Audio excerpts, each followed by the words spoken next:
In Bus and Motorcoach News this week, what bus companies need to know about the ADA requirements. A report finds FMCSA's websites have security issues. New York City to require all electric school buses by 2035.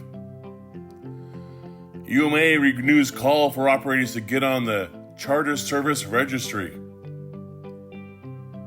Guidance on fleet upkeep, mechanic retention, and parts issues. And finally, learn about UMA Expo's maintenance interchange.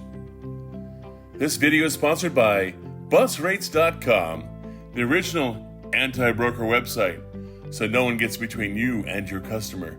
Make busrates.com your business building partner today. Read all these stories and more in Bus and Motorcoach News.